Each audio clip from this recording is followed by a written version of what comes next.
Hi, Jasmine here again. Welcome to my channel, Sober and Fabulous.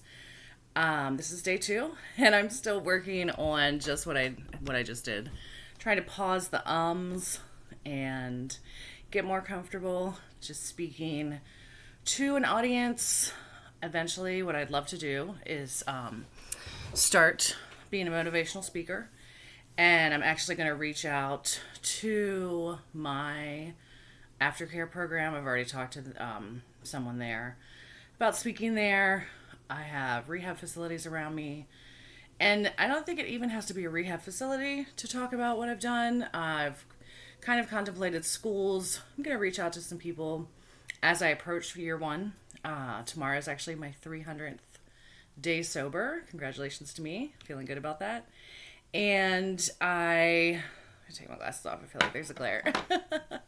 So, I'm coming up to these milestones, and that was a part of the process and wanting to wait until I got to this place, almost kind of like I didn't know. I've been listening to my body a lot more. I think I've always listened to my body, but I also ignored it when I would ingest, alcohol, drugs, unhealthy foods, unhealthy habits, sleeping all day. Unless that was necessary. Sorry. Rest is very necessary for our bodies, for healing, especially, as I'm going through this major transition. For 20 plus years, put alcohol into my body. It's used to that. And that doesn't advocate for alcohol. It does quite the opposite. It's going to take time, time for my body to get used to to the sobriety. And it already is. It's already very much enjoying this, absolutely. However, when you put a substance in your body, your brain then wants that. The receptors in your brain want that, whether it's eating bread every day or drinking alcohol every day. We become used to things. And I've always been a believer in moderation. Alcohol, I can't moderate alcohol though. And like I said, I've lost my desire for it, so that's, I don't have to worry about that. I still sometimes, like, if I look at a bottle, I'll have this contemplation in my mind, like, I wonder what it would taste like. And then my taste buds kick in as a reminder. It's like they're talking to my brain. They're like, it's bitter. It's not tasty, like juice or, hot tea, iced tea. There's so many great beverages out there. Water being one of them. I love water. So I'm like, no. And then I think about, how it's going to change me. And I don't want that anymore. I don't need that change. I don't need to feel inebriated. I don't need to feel out of sorts. That's what that's what I think. That's what I remember. It was out of sorts. I couldn't, your motor skills are, affected hugely. So think about what it's doing to your brain, what it's doing to your thinking pattern. And I can go to crazy town on my own, clean and sober. So I'm happy to, like I said yesterday, just be in a more rational thought place. So that when I do get to crazy town or something really upsets me and I've sat with it, I've acknowledged it and I'm releasing it, but it still keeps coming back to that monkey mind. In a clear state of sobriety, I have more control over stopping that rumination, stopping those obsessive thoughts. I've worked on that since I was little. I had no idea that not everyone has insight. I'm being completely 100% honest. It was my therapist maybe like 8 years ago. I was telling her a story. When I was younger, I have a stepsister who's my age, and we, just being the same age, we have younger brothers that are twins, also identical twins. You get compared to each other. It's just, and even your,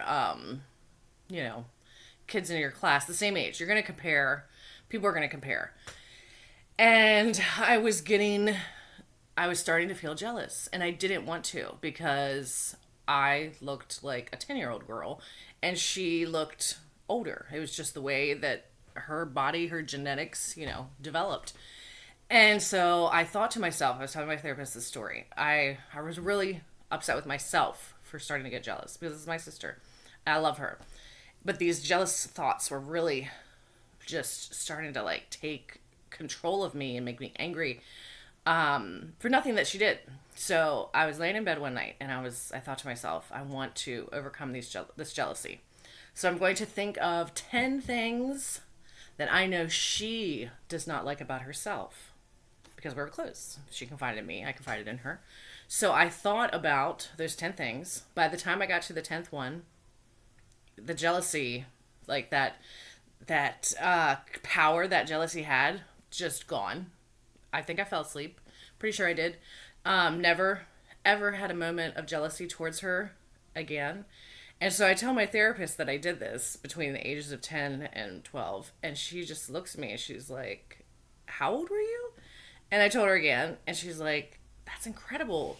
That's like something I would have a client do. And it would take them years to, work on it. And it's just, the thought came to me. I've done things like this since I was little. But she said to me that day, she said, Jasmine, that's called insight. And not everyone has it. And I seriously had a pause. I sat there and I was like, wow, okay. This makes sense because I thought people were just being incredibly rude and not being insightful. So being insightful, I don't know if you're born with it. I don't know if it comes through experience. Maybe it's a little bit of both. I am happy that I'm insightful, that I can look, at something from a different perspective. Changing perspective, I think, is so important, especially when you're upset. Our feelings are valid. I believe in that. Some people, are of the thought that feelings aren't facts, and perhaps they're not, but they're still there. They're still valid. They happen. And in my 20s and 30s, when I did therapy, I thought that the whole point of therapy was just thinking positively, like not rewiring my brain, not talking about things that had happened to me, whether I did it, whether someone else did it. I thought it was just living this optimistic, all the time. And that is impossible. And frankly, I don't think it's healthy. There's still feelings of fear, of anger, embarrassment, I could go on and on. And I've learned for myself that I have to sit in that feeling. I have to acknowledge that feeling. I have to say, hey, I see you're here. And if it's a really big feeling, I have to give it more time than just pushing it away, putting it in a box. I'm so over putting things in boxes, putting on masks. I'm not doing it anymore. There's no point in it. It's exhausting. It's heavy. And, so knowing that I'm insightful, maybe what was I, like 35, did change some things, but at the same time, I wasn't ready for that complete transition into sobriety, into working on my mental health. And it turns out, I found out in rehab last year that in just the past 10 years, that correlation of mental health and sobriety has really come together. So, there was a part of me when I first got in rehab that was like, why didn't I do this 20 years ago? It may have been totally different for me. This was my time. This is my time. I feel really great about saying that. I feel just completely positive, and at the same time, like I was getting into, I acknowledge when I'm upset. I talk to myself about it and try to, see if it's me reflecting myself on someone else, as is so often the case. When I think that somebody's mad at me or upset about me, or, God forbid someone's talking about me because I'm so important, and it's just so not the case. If someone has a problem with me and they don't have the confidence or the, desire to come to me and talk to me about it, then what is the point of me holding on to that worry that they are upset with me. That's just, I'm really working on letting go of that. And that also came with age. I will say I'm 42 now. I'm going to be 43 next month. And every year that I get older, I feel more confident and more comfortable in myself. I care less about what others think. I don't think everybody goes through that. And I think it depends on just, your culture, what you're exposed to, what you like. I personally am not, that's not anything that I like. I grew up with drama instantly because of my parents being divorced, us being a blended family in a small town America. People talked about me from before I was born, probably. So that's not appealing to me. There's nothing, I don't watch reality television. I actually get physically uncomfortable being exposed to it. It doesn't make any sense to me. This kind of outlet, I love watching videos on YouTube where people are sharing information or actually doing things. Our brains, it's so healthy for our brains when we do things with our hands. That hand-eye coordination really does great things for our brain. And I learned about that in rehab too. Some people might laugh, like, I love to color. Now I'm doing, I don't even want to call it more adult things, but I paint. I'm not a painter. I paint when I want to paint. It's fun. It's I don't even want to call it a distraction, but it takes me away from overthinking or just thinking in general, because I'm focused on, applying paint to a canvas. I enjoy reading big time. I'm working on writing. And I started to, that was one of the things when I got into rehab. It's like, so what are my habits, or what are my hobbies? And drinking had been my hobby, and I would have all these grandiose ideas every time I got drunk. Every night, I would even write some down, and the next day, because I would probably suffer from a hangover, if I didn't, I wasn't motivated so much, I would maybe check one thing off that list, maybe, and then go right back into drinking. So there was never any time to accomplish things. I keep a whiteboard, just a small whiteboard that I got at the store. I keep that in my room with goals. I change them every couple of weeks. This last round of goals was to start my YouTube channel and to do research on positive, or no. Oh my goodness. Motivational speakers, do research on that, which I have been doing, and to be inspired. Those are my 3 goals for the next couple of weeks, and I'm feeling good. I've already checked 2 off, and I work on different things. Sometimes it's just, breathe can be a goal, journaling, and then I have other goals that, like if I have a doctor's appointment, sometimes I put those up there knowing that I'm going to do it, but it's still, we talked about this in rehab, having that, being able to check something off, there's a gratification in that, if that's what you like. I'm a list maker. I enjoy seeing that I accomplish things. So I can't speak for everyone, but that works for me. So, those are 2, I don't know where the 2 came from. That's something that just really helps me kind of keep my focus, and journaling is a huge one. I enjoy writing journaling. I enjoy typing journaling. And I find I've always journaled. It's interesting, but I would never keep up with it. Like years ago, one time when I moved, I found all of these journals from when I was in my 20s, and beautiful journals that had like maybe 1 or 2 pages. And now I just keep my journal close to me. In rehab, I think I journaled, multiple times every day. And that habit came back. And it was also, my intention was to look back on that journal and see like where I came from. And I told that to a therapist, and they were like, why? And I like really didn't have an answer for that. I mean, at the same time I did, like to compare maybe, but his point was, why go back there? You're here now. And I really liked that insight that he gave me. And I may have that journal. I don't know. I've also gotten some great advice on burning journals once you get through them, depending on what you use it for. I now have a journal specifically for when I do trauma work. I have a journal that's my everyday journal. I have other journals that are kind of like goals that I might have or ideas I might have. And they all kind of, those last two do kind of, become the same. Um, and there's just, to me, I enjoy pen to paper. I enjoy books. I enjoy I did download, like, what is it, the Nook on my phone. And I can use that. It's great. But I enjoy holding a book. I enjoy holding a journal. And again, that hand-eye coordination, I think that is very important for our brains. The connection, being able to read what you wrote. And I also enjoy different mediums, like the journal I have right now, which actually encourages me to write, is full of parchment. And it might not be like actual parchment, but it's a little bit more fibrous. And when I bought it, the guy at the bookstore I got it from, he was like, try a fountain pen with it. So thank you, Amazon.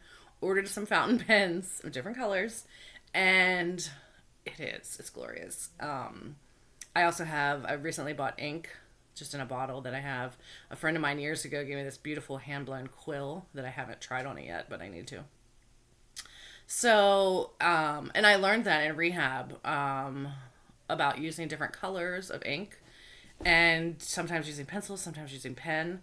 That, I don't want to say it inspired me, but it encouraged me for sure, just to keep writing. I got into coloring, adult coloring. I don't know why we call it adult coloring. It is fantastic. I do realize that when I'm listening to someone in a setting like that, where it's kind of that classroom style, if I'm doing something like coloring, I am absorbing that information from them better than me writing notes. Because when I'm writing notes, I'm so focused on writing everything down, I don't really absorb that information. So I'm very grateful that I had counselors that allowed us to do that. I would knit sometimes. I had a friend that she was her crochet. She crocheted a Afghan while we were in our aftercare, and I love to knit, but that's something I can put it down so easily. So I need to get back into it. It's a calming, and there's just, when you create that scarf, the knit pattern, and I'd love to take some classes. I've been saying that for years. I need to do that. I think it's healthy to always keep learning. I enjoy reading nonfiction, fiction, and, even just having conversations with other people and learning something. I think that's just so important for me. And that is something that's what, whenever I came out of my haze of intoxication, if you will, there was a change in me thinking about, like, what do I like to do? Who am I? What inspires Jasmine? And I am, discovering things every day that inspire me. I got really big into baking when I got home, and it was around Christmas time. So I was baking cookies, just really enjoying, I was doing pies for our dinners, and I enjoy cooking, and it's something that is a nice, healthy distraction, because for me, I enjoy looking at recipes, and I may not use that recipe. I may. Sometimes it's just going to the store and seeing what speaks to me, what I'm drawn to, whether it's in the vegetable section, whether it's in the baking section, and what appeals to me. And I've had someone tell me that they believe that's our body saying, like, especially in like the produce section, like if you're drawn to the mushrooms that day or red peppers, something in that vegetable your body may need. And if it's appealing, if you're like, wow, I want to eat that, then buy it, eat it. We can get all of our nutrients from fruits and vegetables alone. I once saw a commercial that said you can't get all of your nutrients from food alone, and it was such a lie. Of course, it was a vitamin commercial, That's actually what food and vegetables, that's food That's what it's about. It's about our nutrients, about taking things in. Being out in the sunshine feels amazing. I have a pale complexion, so I have to be careful, excuse me, on how much time I spend in the sun, what times I go in the sun, if I'm closer to the equator, if I'm around water, all these kind of things that I've always taken into consideration, and I've still had some bad burns in my life. Um, Gotta work on that. Just take a pause. I was saying that yesterday. So I know when to go into the sun, and I can feel that warmth, that energy. This time of year, it's different. The sun didn't set until, well, it set, but it was still light out at 8 p.m. So obviously, having more sunlight now makes a huge impact on my body. I feel like on anybody. I definitely do have a seasonal depression that I think is pretty common when it gets dark at 4 o'clock and it's dark when you wake up in the morning. There's just such little time of daylight, and we're wearing longer sleeves. We're not soaking in that vitamin D. But I'm curious to see next year how my fall and my winter are, because I feel just that as I come out of this depression that I've sat in forever, it's gonna be totally different. I may not have seasonal depression next year because I'm working so hard on overcoming this, and I know that I am. It's empowering, it's encouraging. Anyone can do it. If you are really serious about your mental health, please seek out a therapist.